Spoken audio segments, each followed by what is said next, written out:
I'm Zach Berger. I'm a Beth Am member, and in my spare time, I do primary care medicine when I'm not organizing Locks and Learn.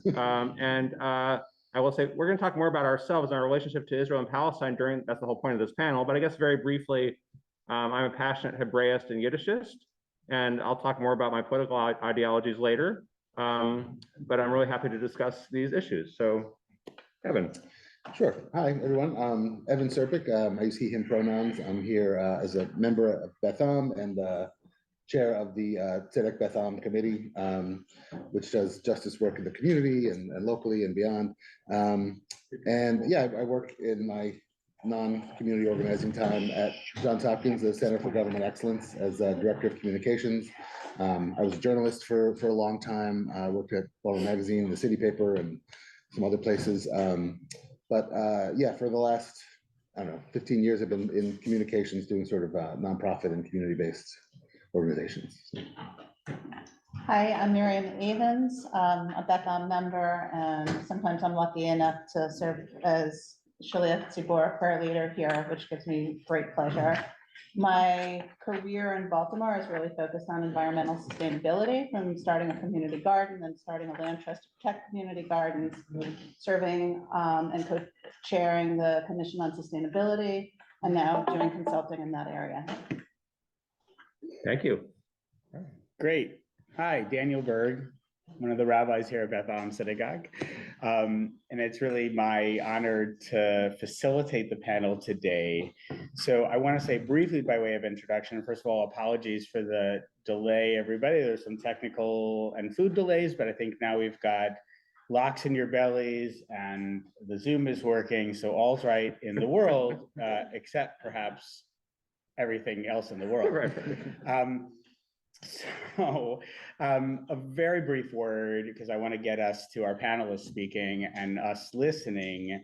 I've been, in my personal sort of approach to talking about Israel, as you know, I'm a Zionist. I spend time visiting Israel. I've led trips to Israel. Beth Am Synagogue, its underlying values have always been one of kind of liberal Zionism. We have a flag on the bima, and we say the Tefillah L'Shlom HaMedina on Shabbat, and we've gone on congregational trips, and we'll be continuing to have speakers that are also, I don't like the terminology of sort of pro-Israel, but who speak to Israel in its sort of extant form as the sovereign expression of Jewish self-determination. And I also am aware that there are a number of folks within the community, within our congregation here, who don't share my own personal views and who feel very much at home at Beth Am in many, many ways. But when it comes to the questions of Israel-Palestine, specifically of Zionism, do feel a little bit like insider outsiders. But I actually want these folks to talk about their own feelings and what the experience has been like for them pre-October 7th, post-October 7th. And my goal today, and I hope that all of our goal today, will be to listen and receive what they have to say with an open heart and an open mind.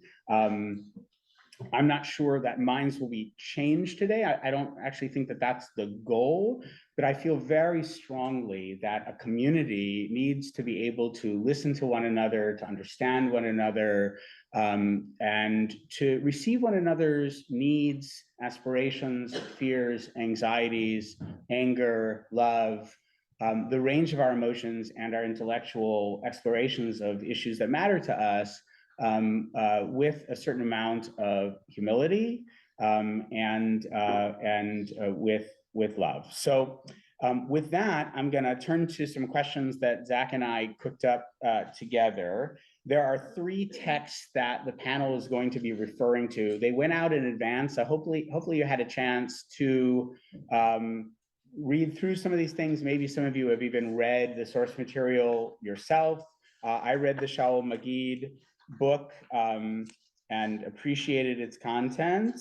So there's the Peter Beinart essay from 2020. Beinart himself has been on a bit of a journey, and so this is a later iteration of Beinart than maybe some stuff you've read of Beinart's earlier on. So we're going to be referring to that today, the 2020 essay, Yavne, A Jewish Case for Equality in Israel-Palestine from Jewish Currents. There's the Hannah Arendt piece. This one comes from 1948 that she wrote kind of on the precipice of the state. Arendt is better known for origins of totalitarianism or her reports on the Eichmann trial. I hadn't actually encountered this essay before. I read about it in the Magid book, but it was, I think, really fascinating, and also fascinating as a kind of marker of that moment in Jewish history. And of course, there's the Shaul Magid book itself, The Necessity of Exile. So with that, I'm going to ask our panelists, and I think what I'll do is I'll ask each of you to reflect on the questions, but I'll ask you in maybe different orders. And then we're gonna have questions from the great from the larger crowd for the last 10 or 15 minutes. And so I guess the question, Zach, is if we find ourselves, like if I need to pivot from some questions here, we'll sort of see what the timing is. Yeah. Hopefully we'll have time to get through all these and have questions, but Right. I agree. I think it's really important that we do have questions. So we'll figure out how to do that. Okay, so the first question is, and why don't we start with Miriam? Can you briefly share a moment in your life when something about your relationship with Israel was crystallized? Sure, thanks. Yeah, sure. Can people hear me? Oh, good. Sort of. In 1994, I went to Israel with my cousins. My cousin Beth had stage 4 breast cancer, and I was sent along on this trip to Israel to help out with the kids. And so that's what I was doing. And they had friends who had recently moved to the West Bank, partly because of affordability. Nice houses there were more affordable. And so we spent Shabbos in the West Bank. It was kind of eerie to me in that this beautiful, beautiful town or village, and I'm sorry, I don't remember the name of the place, was built at this like angle to what clearly had been there before. So there were like remnants of fields and olive tree and things I could see out my.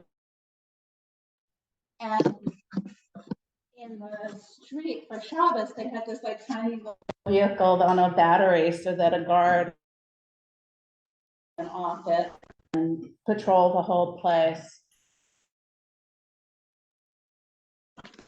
And it was amazing and beautiful in ways, like the streets are taken over by people in Shabbos, there's no vehicles on the street except for the little putt-putt. And then what struck me so much was that the primary language on the street, the primary language I heard during Shabbos was English. And I thought, wow, it's Americans and their guns here. That's what I took away at that moment. Evan. Well, so I reflected on this question. I don't know that I had sort of one specific moment that was crystallizing, almost like a series of uncrystallizings, I guess, like and questionings. But I do remember really clearly my experience growing up here in Baltimore at Hizkamuna and and specific discussions we had and what really formed my initial ideas about Israel-Palestine, which really impacted the way I think about Jewish education now and the need to be more complex and more honest about the way we talk about things. Because I very, very clearly remember being told that, pioneers made the desert bloom and that there was this land that was largely uninhabited and that, there was this vastly outnumbered, outgunned people surrounded by enemies who by a miracle, were able to overcome and survive. And that was what I was taught, and that's what I believed. I will say that even from that earliest moment, there was this sort of a nagging at the back of my mind about the idea of a Jewish and democratic state and the incongruity of that. Like, that's something that even as a 11, 10, 12, 13-year-old didn't really make sense. And I remember asking and not getting really satisfactory answer. And so that was the lingering sense of things. And then from beyond there, I remember reading, as I grew older and got to college and learned about, the reality of the population of the land, for generations, and the idea of the Nakba, which was the Palestinian understanding of the formation of the state of Israel, which is something that was totally foreign to me. The idea that there was this other story was not something that was even remotely introduced. So it was sort of a series of of revelations that led me to really question the narrative we had been told and made me feel really strongly about the way we talk about the history and Zionism. So I think crystallizing is a really interesting metaphor because it comes from structural biology. And I did my PhD degree with a guy that did structural biology. And this was in the dark ages where to crystallize proteins, you had to like wait overnight and like crouch over this pan to make sure things were actually crystallizing. And half of the time your proteins didn't crystallize and you were out of luck. And so I think for me, it's a lot of being out of luck. It's like a lot of not crystallizing realizations, but one damn thing after another, which is my view of history maybe. And so I think I really compare my learnings and understandings, or hopefully increasing understandings about Israel-Palestine with my increasing understandings about Baltimore, right? It's not that I came here and Freddie Gray was murdered and like that like changed how I saw everything, but it's like an accretion of realizations, you know, slowly, and talking to people and learning from people that has changed how I view Zionism and how I view Israel and Palestine. And I think a lot of it is talking to people that know more than me and maybe have a different political consciousness than me that has helped move me in various directions. But I can't say that I have, you know, seen the light on the road to Damascus, to use a different religion's metaphor. But I have perhaps gotten a little more illuminated. Let me just do a check-in on sound. How are we hearing our panelists okay now? We closed some doors. I do have microphones. I'm not sure how the microphone will interact with the speaker here. And so if we're hearing okay, I think we'll just kind of keep talking. And if we get to the point where folks are not hearing, please don't be shy. So there's a lot of terminology out there. It's been thrown around, and you know, I too am somebody who just took for granted for a very long time that Zionism was just kind of the way that Jews relate post-1948 to the land of Israel through the state of Israel. But there are other ways of thinking about that relationship, and you know, terms like anti-Zionism, non-Zionism, now counter-Zionism, and there are perhaps others. And so I want to ask each of our panelists, and I guess I'll start with Evan this time. Would you identify yourself as a Zionist? Yes, no, or perhaps there's a middle answer to that. And why or why not? And then could you say a little bit about Shaul Magid's and Peter Beinart's essays and how that might sort of inform your particular view of this? Yeah, thanks. And I actually really like that question because I think so often when we talk now about Zionism, we think about state Zionism, you know, this idea of a Zionist political state. And I really sort of lament the idea, all the conversation that happened largely before the state about what Zionism could mean, you know, and for a long time, this is to try to give a short answer. I've always struggled with what is the right label, but you know, I one time used to say I was a Buber Zionist, you know, because Martin Buber used to talk about Zionism as this idea of two people living together, you know, creating their own destiny, you know, on the land, and that really resonated with me because I like the and there's lots of people. He's hardly the only one who did that, but pre-48 there was a real discussion that I think we miss now about within the Jewish community about what is the right way forward to think about living in the ancestral land of Israel, and what, you know, is a state necessary, or is it necessary to encourage settlement and encourage, you know, a cultural kind of realization. Buber also talked a lot about like finding real religious meaning in the state, which I think, not the state, in the land, which I think really resonates. The idea that, like, you know, all of us, no matter what you call yourselves about, you know, in terms of Zionist, pray and talk a lot about the historic Eretz Yisrael. And I think there's something there to reflect on that I wish wasn't so focused on how we feel about the state. Because I feel like that's, once there was a ethno state, which is really what Israel is, it sort of not only creates a world of problems, but sort of closes off a whole world of possibilities about what real coexistence looks like, about what it would look like to live with equal rights for everyone on a land and create a shared destiny. And I feel like, to a certain extent, there's no going back, unfortunately. Like, I feel like there's no, you're having a sound problem? No, I just wondered, what does ethno-state mean? I'm sorry. Oh, yeah. Ethno-state, I mean, and I don't know if I don't have an official definition, but I think a state that is like a Jewish state, when you define something as a Jewish state or a Muslim state or a Christian state or any ethnicity that, I think defines it as that kind of a state. Toby? Yeah, just definitionally, read the Beinhard, it's fabulous. Read the Beinhard article, it's fabulous. But he's contrasting it to maybe various models of a binational Right. state. We have two, quote, Palestinian and Jewish nations within a state where you allocate rights equally somehow. Yeah, Beinhard does talk about, I'm yeah. gonna read about Belgium. Oh, yeah. Yeah, I mean, Beinhard actually does talk a lot about there's many ways that people have imagined an alternative to like a definitive Jewish state, whether it's a confederation or a binational or, sort of. And I think in a way, once you get caught up in the legal definition, like I said, you lose this this more rich conversation.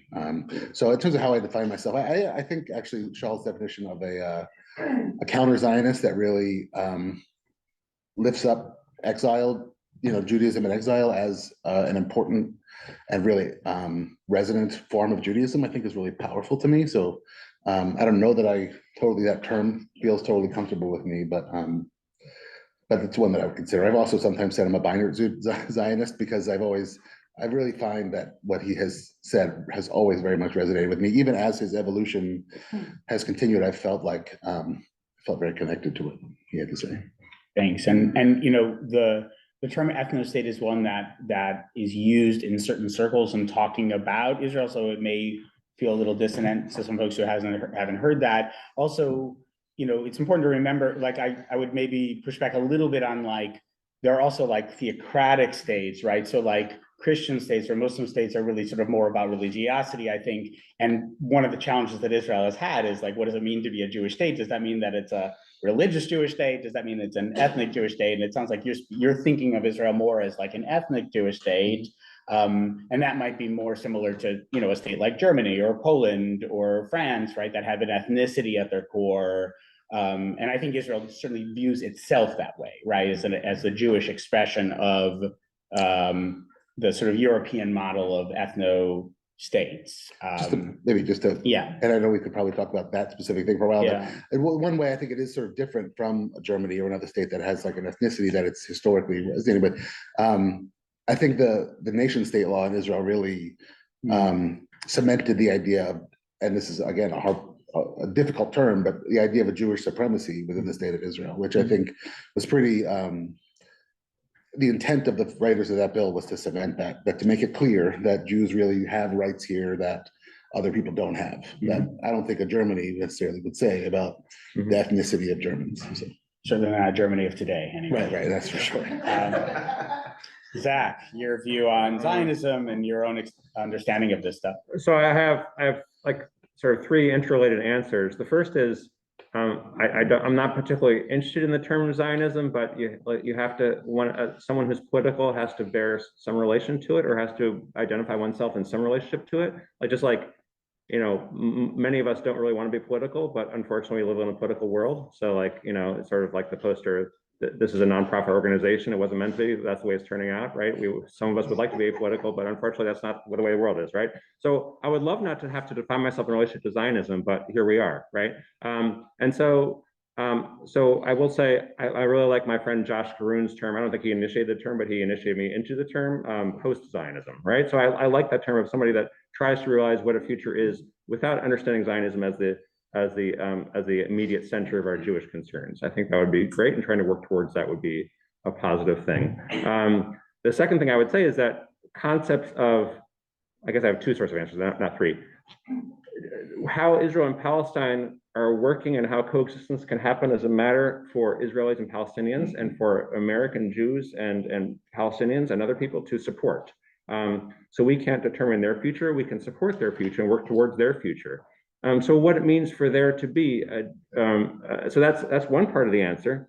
And so calling myself post-Zionist is sort of a self-centering thing that I think is sort of irrelevant, right? The other part of that answer I would say though is that, people talk about a political solution and would it be great if Israel, of this Jewish supremacist oppressive state, just like much like the US, didn't exist.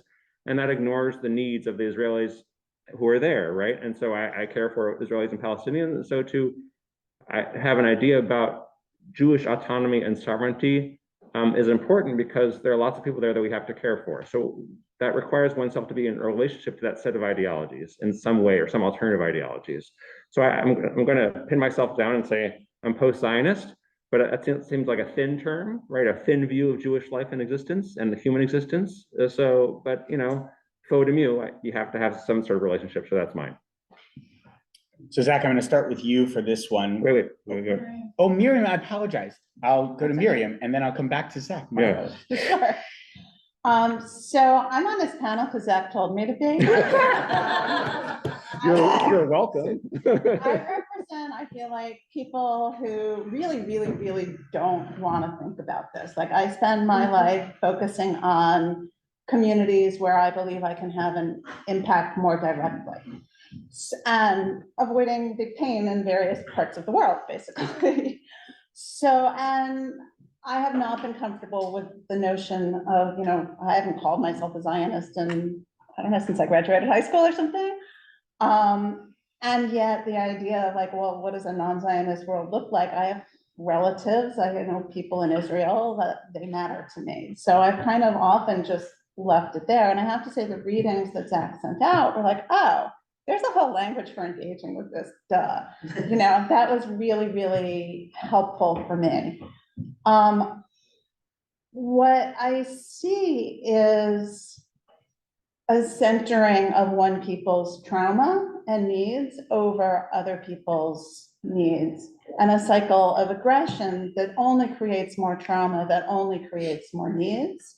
And so for me, it's about what are the mental models we're using, Zionism being a mental model, and how is that informing both how we think internally and how various actors act, who chooses to do what, and what are the mental models that can be adopted in which it is easier to not only intellectually acknowledge that my life is no more precious than another person's life, but to start to act on that belief. So I don't have a name for that. That's where I come from. Thank you. Thank you. Zach, what do you believe is the responsibility of an American Jew to Palestinians, to Israelis, in the future of Israelis and Palestinians, or is the future of Israelis and Palestinians a priority for you as an American Jew? And what do you think? Should it be a priority for US Jewish institutions? And how should that manifest? So politics and culture are not separate but related, and sometimes one set of issues comes to the fore more than the other. So right now, our responsibility as American Jews is that there's a war going on and mass killing going on, right, perpetrated by Israel, and our government supports that heedlessly, right? And so our role, my role as American Jew, and I really dislike the "in my name" sort of rhetoric, but I think it's true. That's what the scene is true. Right. Like it feels flattening, but it is the case, right? So so that again, I keep coming back to this is the world that is the case, right? Which is sort of sucks, right?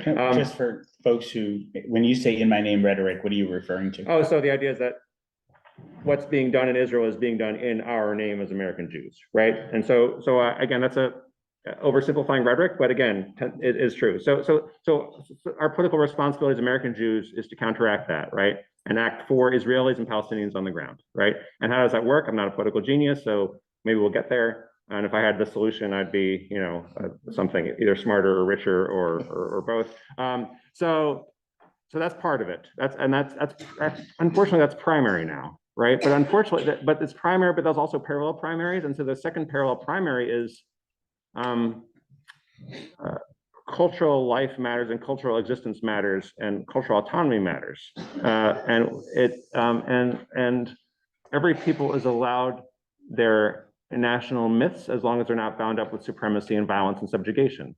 So supporting Israeli and Palestinian culture. And I think to me, this is also an internal Jewish conversation, right? I care about Palestinian political future as human beings, and I want the Jewish state to stop killing them, and that's primary, but also a parallel primary is I care about Israeli and Jewish culture, right? And that's an internal Jewish conversation. So it's this dance between particularity and universality, right? And so that's also our responsibility is to take part in that conversation as informed Jews.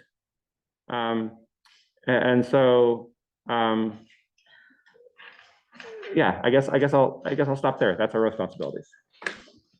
Miriam. Wow. I can't say that through my own actions, I demonstrate that this is a priority. Like, if I look at where I put my energy, that is not the behavior I am showing. In any way, right? In the whole issue, as I said. Should it be a priority for Jewish institutions? We have so many Jewish institutions that are already putting so much energy into Israel that just saying turn it off, it's not, that's not happening. So the question is, how should Israel and Palestine be a priority for Jewish institutions? And basically by finding ways to value lives equally, to understand that when Israel does things that it believes are for its defense, but that only create more trauma, it's actually just on a practical level, not useful, because it's only going to generate more aggression later. It's a cycle.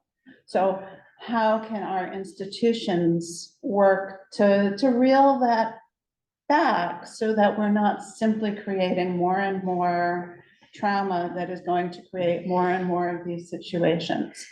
And on October 7th, and I was visiting a friend in New York. I wasn't cued into the news. I just knew something had happened. I certainly didn't know the scale, and I guess that came out over the days. I will tell you, my first thought was, wow, the response is going to be super disproportionate. And I think there is so much in the US that feeds into that. So finding ways not to be so disproportionate for starters, and to truly build appreciation of the humanity of the other people living on this patch of land. Evan. Yeah, a lot of what Miriam said, a lot of what both of you said resonated with me. I think, for me personally, I think that my biggest connection to Jewish tradition, to Judaism, is the Jewish values. That's sort of how I live my biggest connection to Beth Am here is the Tzedek Beth Am work. I feel like a lot of the work I do professionally, personally, community is driven by the idea of pursuing justice and finding right in the world. And I feel like that's what I got from my parents. That's what I got from our tradition. And so that's sort of the lens through which I come at this. I think what, Zach said about in our name is really resonates with me. And sort of, I think there is a distinct responsibility for Jews who to pursue justice in what is a Jewish state, in what has been defined as a Jewish state. And so I do feel like there is some responsibility there. I have to say, I'm very moved by all the range of Jewish people who are feeling moved to respond to what's happening in Israel Palestine right now. I mean, it's so, the activism in America. I think some of the most prominent allies for Palestinian lives are Jewish people right now, which I think is I find really inspiring. Some of the organizations that are out in the streets that are pushing for a ceasefire are Jewish organizations, and that I think is no coincidence. I think there's a Jewish value of when you see injustice, looking to address it. And so I think, and I'm actually, and similar to Miriam, I feel like I'm not necessarily acting in accordance with that. I think, for personal mental health reasons, I definitely don't engage with it as fully as I often feel like I should, because I do think there is injustice happening and it's pretty shocking. But I do think we have a responsibility to answer the question. And I also think it's maybe helpful to think of the one parallel that I think about a lot is the history of Israel and the reality of Israel with the history and reality of the United States, and how we as Americans feel about the history of the United States, which is very problematic. Has history of course, genocide, of slavery, of all of these things that I think we collectively, it's in large part founded on really foul, anti-justice concepts. So how do we address that? And do we leave, or do we, disavow, become anti-Americans? Do we sort of boycott America? Do we sort of address that? Or do we advocate for something that is more just and try to create a reality that is more fair? And I think by the fact that we're all here, we've on some level opted for that. And so that's sort of a good model for me to think about Israel, that this is a Jewish state. It's historically that way. It's seen that way, whether we like to think of it as being done in our name. And so we do have a responsibility to think about making it, making what happens there, however it's defined, as a more just place. So I'm going to go back to Miriam for the next question. We have two more prepared questions. And I do want to make sure that we have time for audience questions and engagement. I'm going to suggest that we go till 9:05 today, if that is okay with our panel. And folks, if you need to leave before then, it's okay. I'm going to ask the two questions. I'm going to just ask to kind of be mindful of time to the extent we can. Of course, answer how you feel you should. But let's just talk. We talked, I think, a little bit about US Jewish institutions. So let's really kind of focus for a moment on kind of extra Jewish institutions, right? Whether it's businesses or political institutions or other kinds of places. And to what extent, and this will obviously relate to the BDS movement, to what extent should institutions in the US change their positions, express positions about Israel, Palestine, and what should be the role of, in your view, American Jews in making those changes, if they should, or in pushing for a certain agenda about Israel, Palestine, if you think they should? So Miriam.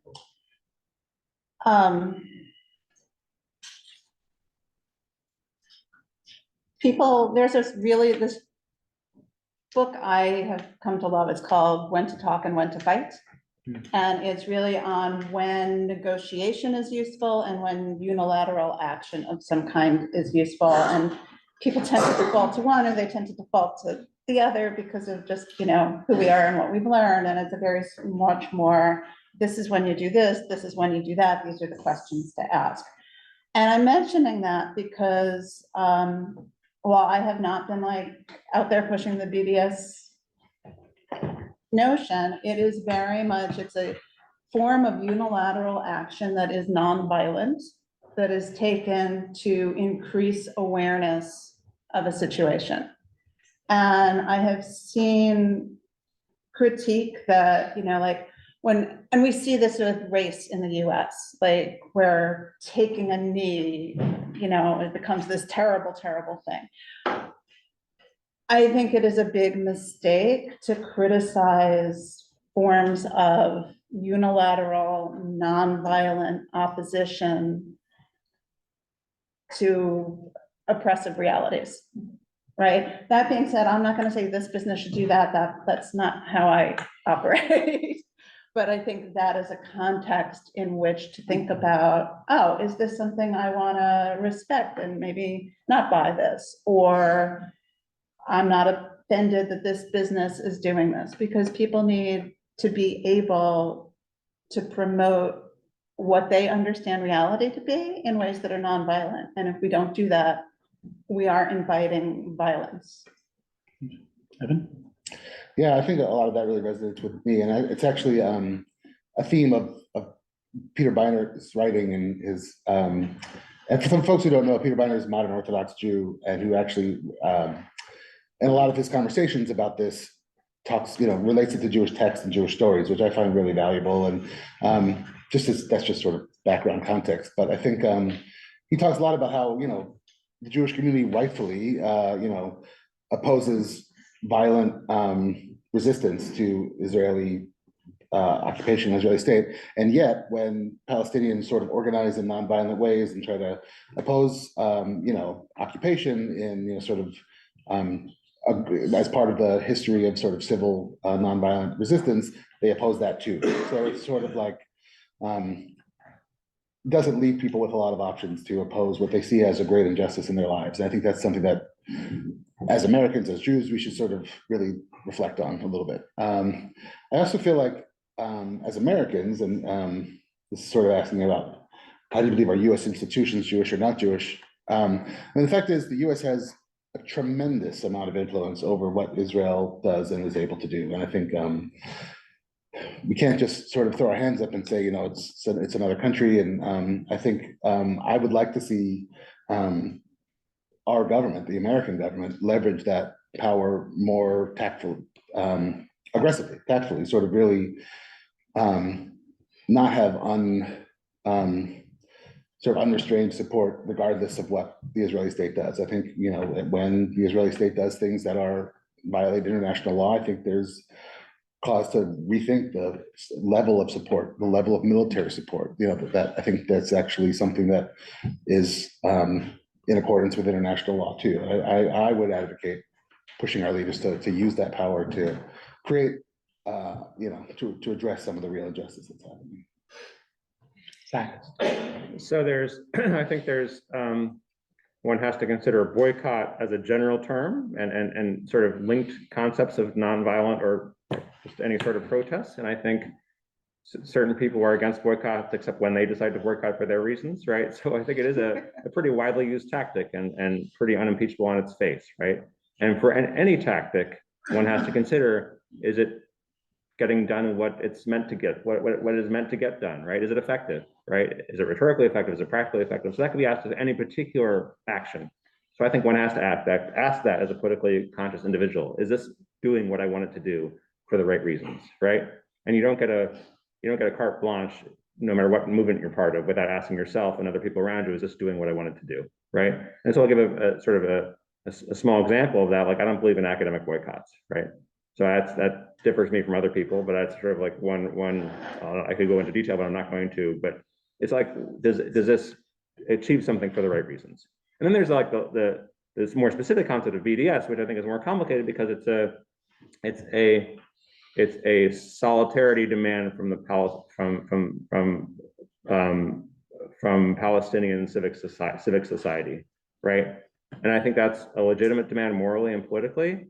And I think solidarity is important, and my solidarity has limits, right? So I've participated in some BDS things and not in other BDS things, right? Because solidarity is not my only motivating moral value, but it is important. So I think, I would say I'm pro boycott when it's like in my entire moral being, right? I do things when they're good and I don't do things when they're bad. That's not the case. I wish it were, right? But so I support BDS in certain things and not in other things. And I think as far as American Jewish institutions, just like the others have said, right? There's so much money going to the wrong things in Israel, right? So I think it makes perfect sense to try to get our institutions to do the right things in Israel and move money in right directions rather than wrong directions. I think that's definitely a simple truth. So I'm going to suggest actually that we open it up for questions. The last question, I think at least a couple of you kind of touched on about the relationship between home and homeland and sovereignty. So, but if there's an opportunity to speak to those things as questions come up, please do. But I just want to say, first of all, I'm really appreciative of all three of you, what you've had to say. Much of what you've had to say leaves me feeling pretty unsettled, uncomfortable. There are things I agree with, many things I disagree with. You all might be having similar or different reactions to me. Today, I'm going to suggest that we ask questions of our panel. They've bravely offered to express their views in an unvarnished way before their congregation, and I think we owe it to them to receive their views. I'm going to ask that we not make speeches right now, right? A question is not a speech followed by, do you agree with me? But we're going to ask questions, and that includes folks on the Zoom. I'll do my best if you want to put them also into speeches, please, on the Zoom. We have 15 minutes before we have to conclude, so keep your questions brief. I am going to ask maybe Ruff Tyler, would you be willing to walk around with the microphone for the questions, just so that folks at home can hear the questions? Can I also say you get extra gold stars and points in my book if your question relates to the readings? Just say it doesn't have to, but that'd be great. Great. Are we back calling people? I think, why don't you just kind of choose people as you see hands go up? Okay, I saw Esther first and then. I have two questions, but one of them relates directly to the readings, so I hope. You get half bonus point. So I was really struck by the Arendt reading. I never, this is embarrassing, I never actually read Arendt. And I was struck by that line about, oh, this beautiful possible binational future, oh, it could be so great. Yeah, because you take the most advanced civilization that Europe has to offer, and then these poor, desperate, backwards, savage people, and then they can work together and like live together and be happy. And so when we talk about a binational state, is it possible for two people to live on the land together, and have this together but separateness, if there's that supremacy ideology already there, even if it's not expressed through like a Jewish state, or would something have to change, and if that changes, how? Should I ask my second question? Let's just stick with the one because I want to give other people a chance too, please. And then I'm going to ask probably not all three of you to respond to every question, but maybe one or two if a second person feels like it's really important to do so. So who would like to take Esther's question? I'll jump in. I don't take Arendt as a moral exemplar, right? For various reasons. She said a lot of racist things. She was, Heidegger's paramour, but other reasons. But I do think, I do think supremacy, Jewish supremacy, is a part of the Zionist narrative and story and facts on the ground, and that has to be, remade and dismantled. Just like I think this is similar to many nation states that draw lines and around themselves and arrogate to themselves greater rights and greater humanity than other people. I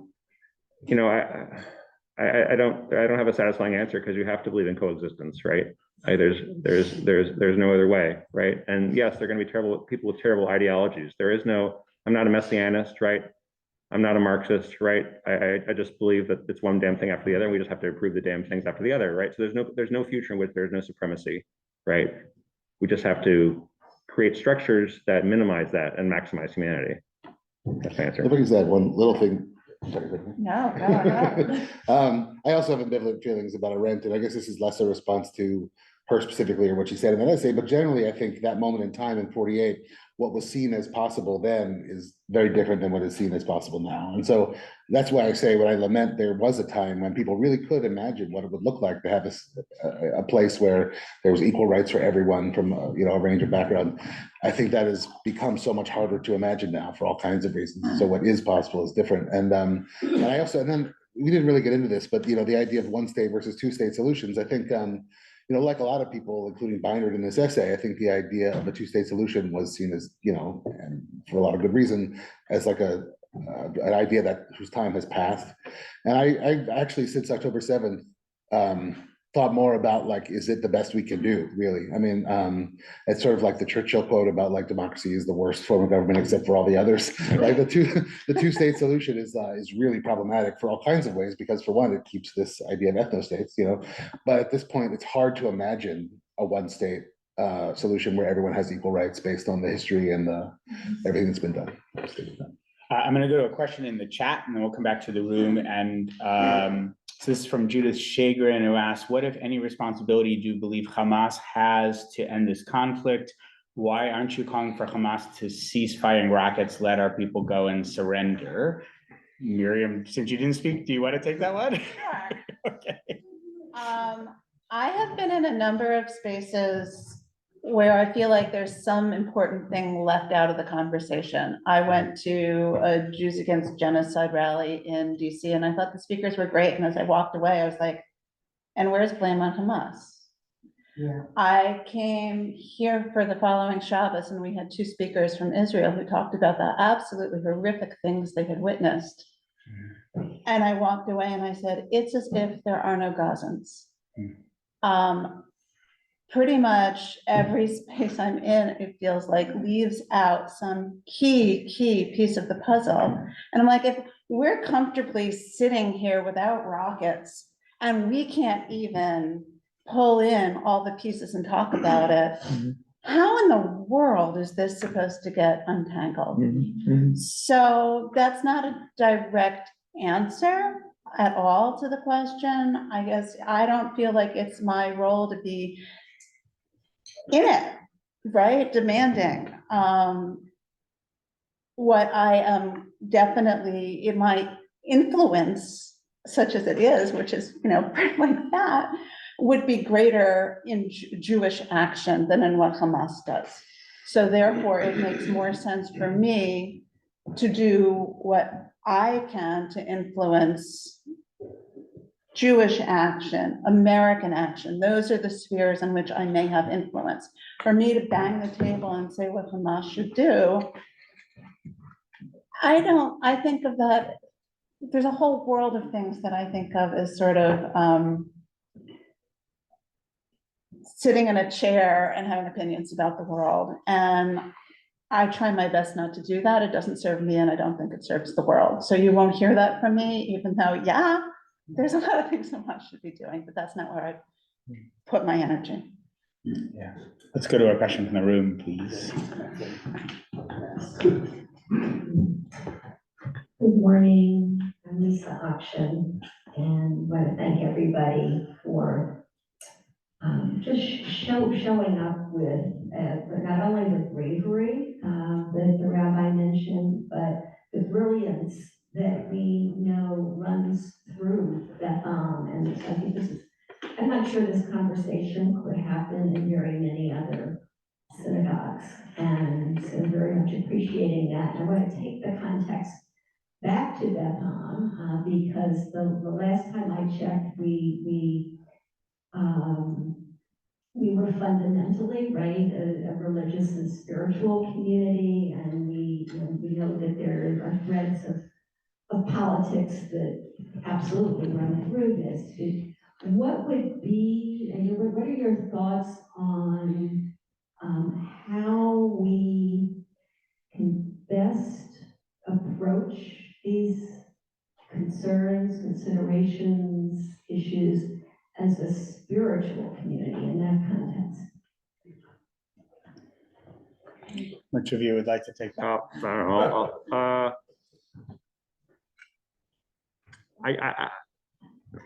I guess I would. So I think I would take issue with the premise about spiritual community. I think religious.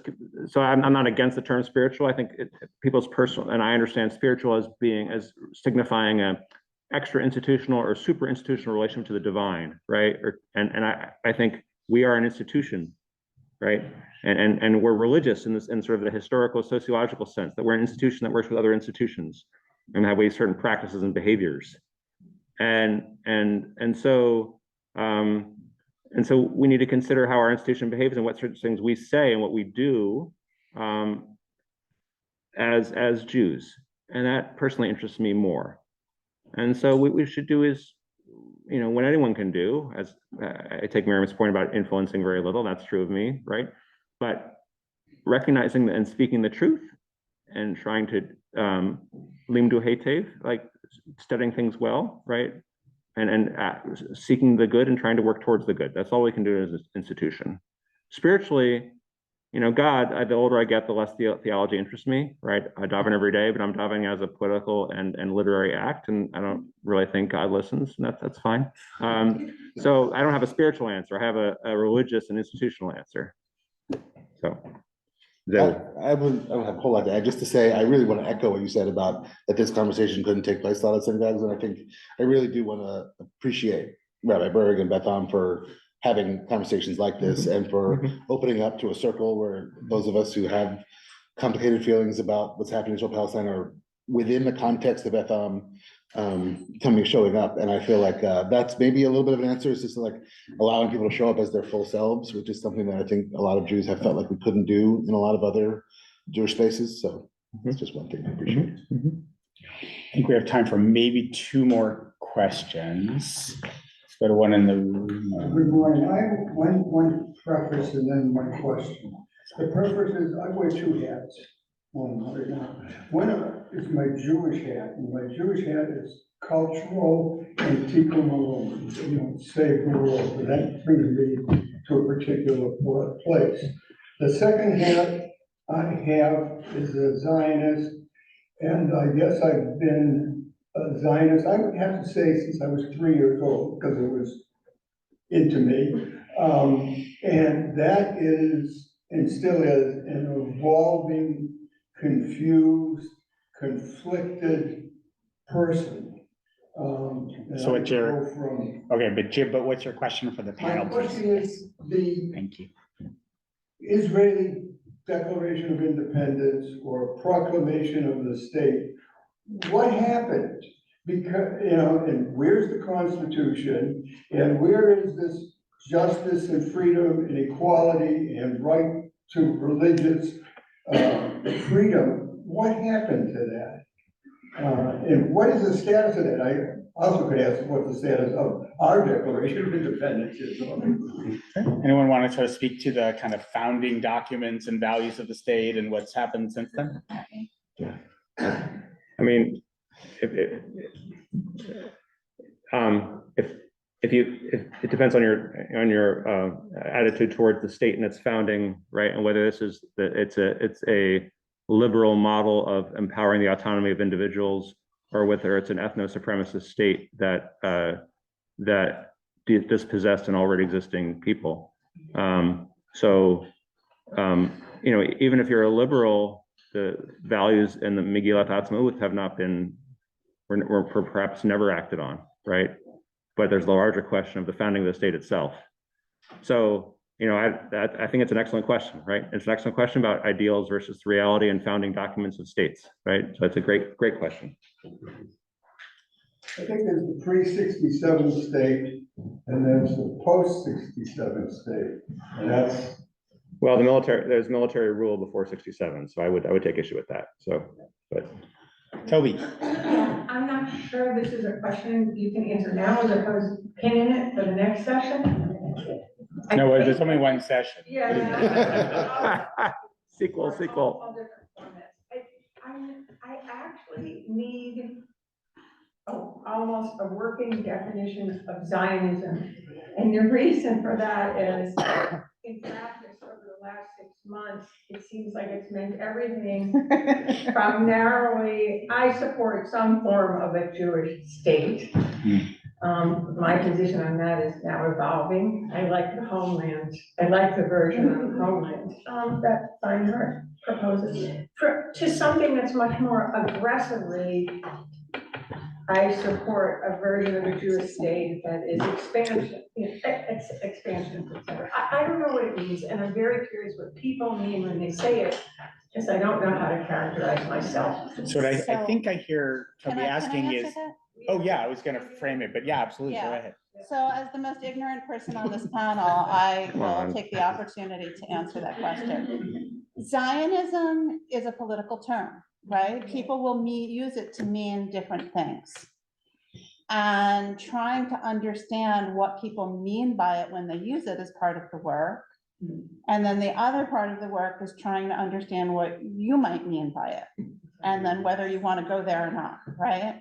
So your confusion is simply a reflection of, what's out there. And also there's a great emotional connection to the word for many people, which makes it more potent as a political word, right? That means certain things or doesn't mean other things. So I think these books like, this is new to me, but you're gonna have to construct it for yourself. Read the book.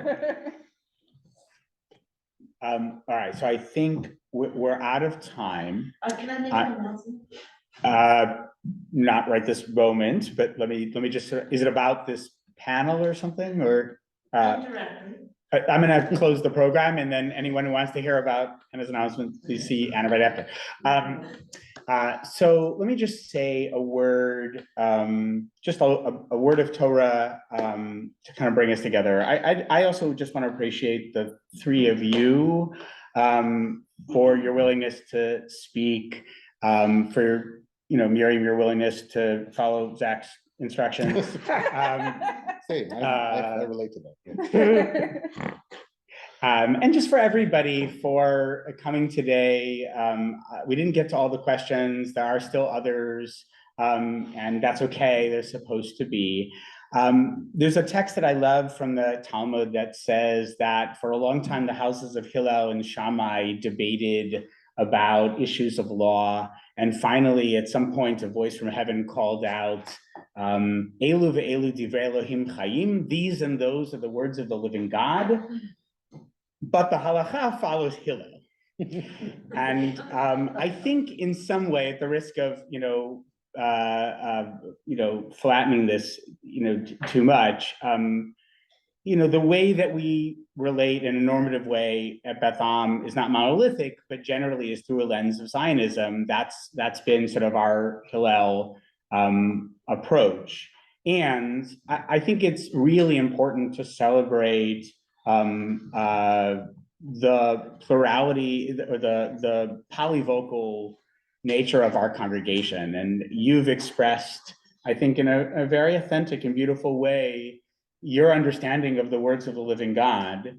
And I really appreciate that about all of you today. This is not the first time we've had conversations about Israel-Palestine that include voices that are dissonant from my own or some others. But this was the first, I think, for us. I do want to say that the next kind of Israel-related programs, I'd be remiss if I didn't mention, since Emil Bendit is here and the Bendit family has been so generous, we have a new Learning Innovation Fund that will kick off this coming May 31st through June 1st. And we have the opportunity to sit and learn and ask questions of, respectfully, another voice, which will be Dr. Tal Becker, internationally known figure. He's been a negotiator at the peace table with Palestinians. He was an architect of the Abraham Accords. He spoke at the Genocide Convention recently. He's also a scholar, student of Torah, and a fellow at the Hartman Institute, and a teacher of mine.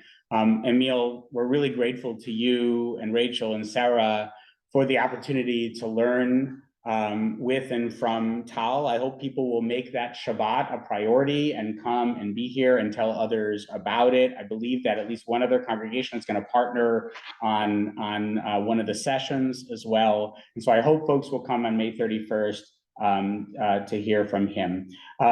Next Lots and Learn is? It's going to be on March 28th with the wonderful Rabbi Tyler Dratch, talking on do not separate yourself from the community. What should Jewish unity mean? So very, very topical. So thank you, Rabbi Burg. Thank you to the staff and everyone for coming here. And thank you. And